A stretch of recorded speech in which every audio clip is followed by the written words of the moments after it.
افغانستان میں طالبان حکومت نے ایک نئی پابندی کے تحت یونیورسٹیز سے خواتین کی لکھی ہوئی کتابوں کو ہٹا دیا ہے۔ اس حکم نامے میں انسانی حقوق اور جنسی ہراسانی جیسے موضوعات کے مطالعے پر بھی پابندی لگا دی گئی ہے۔ یہ پابندی تقریباً 680 کتابوں پر عائد کی گئی ہے، جن میں خواتین کی طرف سے لکھی گئی تقریباً 140 کتابیں بھی شامل ہیں۔ ان میں سیفٹی ان دی کیمیکل لیبارٹری جیسی کتابیں بھی شامل ہیں۔ طالبان کا کہنا ہے کہ یہ کتابیں ان کی پالیسیز اور شریعت کے خلاف ہیں۔ زیکا عدیلی طالبان کے دوبارہ اقتدار میں آنے سے پہلے نائب وزیر انصاف تھیں۔ ان کی لکھی ہوئی کتابیں بھی اس فہرست میں شامل ہیں جن پر پابندی لگائی گئی ہے۔ انہوں نے اس اقدام پر حیرت کا اظہار نہیں کیا۔ ان کا کہنا تھا کہ طالبان کی جانب سے سامنے آنے والا یہ حالیہ اقدام کوئی انوکھی بات تو نہیں ہے۔ گزشتہ 4 سال میں طالبان نے جو کیا اس کو دیکھتے ہوئے نصاب میں تبدیلیاں غیر متوقع نہیں تھیں۔ طالبان کے خواتین مخالف رویے اور پالیسیز کو دیکھتے ہوئے یہ فطری بات ہے کہ جب خواتین کو خود تعلیم حاصل کرنے کی اجازت نہیں تو ان کے خیالات، نظریات اور تحریریں بھی دبائی جائیں گی۔ افغانستان کی تمام یونیورسٹیز کو بھیجی گئی 50 صفحات پر مشتمل فہرست میں 679 عنوانات شامل ہیں، جن میں سے 310 ایرانی مصنفین کی تحریر یا ایران سے شائع کی گئی ہیں۔ لیکن ایک یونیورسٹی کے پروفیسر نے نام ظاہر نہ کرنے کی شرط پر BBC کو بتایا کہ ہمیں اس بات کا خوف ہے کہ ان کتابوں کو نصاب سے نکالے جانے کی وجہ سے پیدا ہونے والے خلا کو پر نہیں کیا جا سکے گا، بلکہ یہ ناممکن ہوگا۔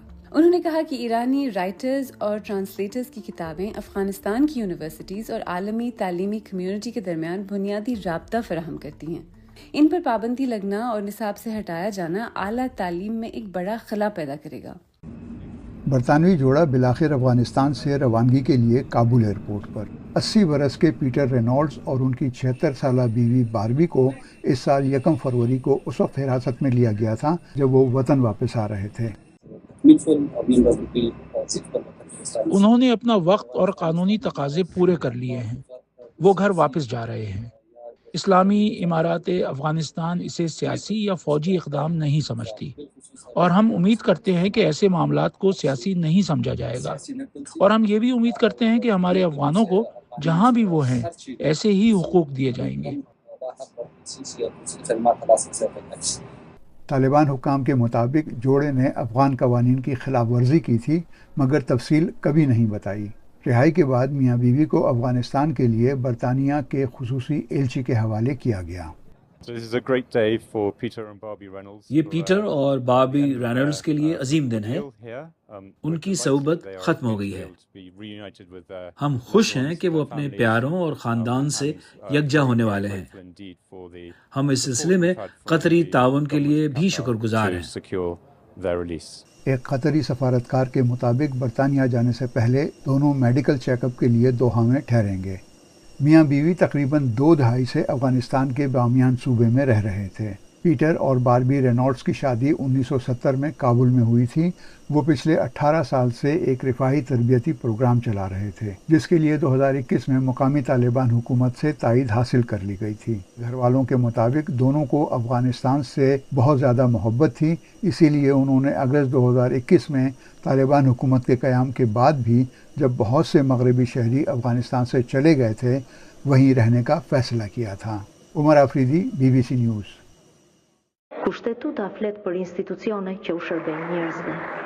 البانیہ کے وزیر اعظم نے اپنی نئی AI منسٹر کو پارلیمان میں قانون سازوں سے متعارف کرایا ہے۔ وزیر اعظم ایڈی راما نے چند روز قبل ٹیالا کو اپنی نئی کابینہ کے ایک رکن کے طور پر متعارف کرایا اور اسے پبلک پروکیورمنٹ یا عوام کے لیے چیزوں کی خریداری اور بدعنوانی سے لڑنے کی ذمہ داری سونپی۔ انہوں نے کہا کہ ان کا کردار اس بات کو یقینی بنانا ہوگا کہ البانیہ ایک ایسا ملک بن جائے جہاں عوامی ٹینڈرز 100% بدعنوانی سے پاک ہوں۔ یہ اقدام سرکاری کی بجائے علامتی ہے، کیونکہ البانیہ کا آئین اس بات پر اصرار کرتا ہے کہ حکومتی وزراء کی عمر کم از کم 18 سال ہو اور وہ ذہنی طور پر قابل شہری ہوں۔ اپوزیشن کی ڈیموکریٹک پارٹی نے اس اقدام کو مضحکہ خیز اور غیر آئینی قرار دیا ہے۔ نہ ہی فرٹیلیٹی ڈسٹرب ہوگی بلکہ بہتر ہو جائے گی، اور 90% of deaths from cervical cancer یا ہمارے پاس ہو رہی ہیں ایشیا میں یا افریقہ میں ہو رہی ہیں۔ WHO نے کہا کہ نہیں، اگر یہ اسی طرح چلتا رہا وی ول اینڈ اپ بائی 2030 ہم 700,000 عورتوں کو یہ کینسر ہوگا۔ حکومت پاکستان نے سرویکل کینسر سے بچاؤ کے لیے HPV ویکسین لگانے کی قومی مہم کا آغاز کیا ہے۔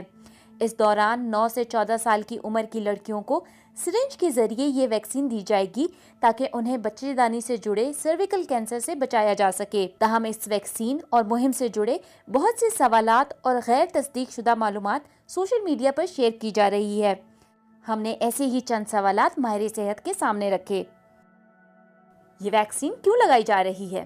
کیا اس کا مقصد پاکستان کی آبادی کو کنٹرول کرنا ہے؟ WHO ورلڈ ہیلتھ آرگنائزیشن نے 2020 میں اسٹیمیٹ کیا کہ اس وقت ٹوٹل آبادی میں 600,000 عورتوں کو سروائیکل کینسر ڈائگنوز ہو رہا ہے، جن میں سے 300,000 کی ڈیتھ ایوری ایئر ہو رہی ہے، جس پہ WHO نے کہا کہ نہیں، اگر یہ اسی طرح چلتا رہا وداؤٹ اینی انٹرونشن تو ہم وی ول اینڈ اپ بائی 2030 ہم 700,000 عورتوں کو یہ کینسر ہوگا اور اس میں سے 400,000 کی ڈیتھ ہو جائے گی ایوری ایئر۔ کیا اس ویکسین کو لگوانے سے خواتین کی ماں بننے کی صلاحیت یا پیریڈز متاثر ہوتے ہیں؟ اس سے نہ تو پیریڈز ڈسٹرب ہوں گے، نہ ہی فرٹیلیٹی ڈسٹرب ہوگی، بلکہ بہتر ہو جائے گی۔ اگر آپ سروکس کو بیماریوں سے بچا لیتے ہیں تو فرٹیلیٹی بہتر ہوگی، بچہ پیدا کرنے کے قابل ہو جائیں گے۔ کیا HPV وائرس سیکس کرنے سے پھیلتا ہے؟ سیکشول ریلیشن شپ از دا مین تھنگ جس سے ٹرانسمیشن ہوتی ہے۔ یہ کسی بھی سکریشنز، مواد، کپڑا یا کسی اور ٹوائلٹ ہائیجین کے ساتھ نہیں ٹرانسفر ہوتا۔ یہ ویکسین صرف 9 سے 14 سال کی لڑکیوں کو ہی کیوں لگوائی جا رہی ہے؟ کیا اس عمر سے بڑی خواتین بھی یہ ویکسین لگوا سکتی ہیں؟ ویکسین اسی لیے ینگر ایج گروپ کو ٹارگٹ کیا جا رہا ہے کہ سیکشول آنسیٹ سے پہلے ان کا جو جنسی ملاپ ہے اس کے شروع ہونے سے پہلے یہ ویکسین دے دیں اور بچیوں میں قوت مدافعت پیدا ہو جائے اس سے پہلے کہ ان کا sexual relation ship develop who. 9 to 14 years کی ایج تو اچھی ایج ہے جس میں امیون رسپانس بہت اچھا باڈی کا اچیو ہوگا، لیکن اگر آپ کی بچیوں نے نہیں لگوائی اور وہ اس ایج گروپ میں نہیں آتے تو شادی سے پہلے کبھی بھی وہ لگوا سکتے ہیں۔ یہ ویکسین صرف تبھی لگوانی چاہیے جب آپ میں سرویکل کینسر کی تشخیص ہو جائے۔ تشخیص ہونے کے بعد جب آپ کو وائرس نے اٹیک کر دیا اور باڈی میں اس کا پروسیس شروع ہو گیا کینسر کا، پھر ویکسین کی ضرورت نہیں ہوتی ہے۔ جب ایک دفعہ مرض ہو گیا پھر آپ کو باقی طریقہ علاج پہ جانا پڑتا ہے، سرجری ہے یا شعاعیں ہیں، یہ باقی چیزیں ہیں۔ یہ تو ہم بیفور اٹ اٹیکس HPV کے جسم میں انٹر ہونے سے پہلے ہی اس کے اگینسٹ اگر ہم امیونٹی ڈیولپ کریں گے، قوت مدافعت کو بہتر کریں گے تو تب جا کے یہ افیکٹو ہوگی۔ سرویکل کینسر ہونے کا خطرہ ان خواتین میں زیادہ ہوتا ہے جو ایک سے زیادہ افراد کے ساتھ جنسی تعلق قائم کرتی ہیں۔ یہ کسی کو بھی ہو سکتا ہے، سیکشول ایکٹیویٹیز کے ساتھ پھیلتا ہے، زیادہ ولنریبل ہیں جن کے ایک سے زیادہ ہیں، اور پور ہائیجین ان سب چیزوں کے ساتھ یہ لوگ زیادہ ولنریبل ہوتے ہیں۔ یہ ویکسین پاکستان کے علاوہ کسی اور ملک میں نہیں دی جا رہی۔ ویسٹرن کنٹریز میں یہ 2006 آنورڈس لڑکے لڑکیوں سب کو ویکسین لگ رہی ہے اور وہاں پہ اس کا انسیڈنس نہ ہونے کے برابر ہے۔ 90% of deaths from cervical cancer یا ہمارے پاس ہو رہی ہیں ایشیا میں یا افریقہ میں ہو رہی ہیں۔ اس ویکسین کو مفت کیوں لگایا جا رہا ہے؟ یونیسیف نے، WHO نے، بہت سارے ادارے، گورنمنٹ آف پاکستان نے ان ساروں کی کاوش سے فائنلی یہ اویلیبل ہوئی ہے، اور EPI پروگرام جس میں باقی ویکسینز بھی فری آف کاسٹ لگتی ہیں سارے بچوں کو، بڑی کوشش کے بعد یہ EPI میں ایکسٹینڈیڈ پروگرام آف امیونائزیشن میں اس کو انکلوڈ کیا گیا، جہاں پہ بچے کو خسرے اور پولیو کے ٹیکے لگتے ہیں وہیں پہ بچے کو HPV ویکسین پرووائڈ کی گئی ہے۔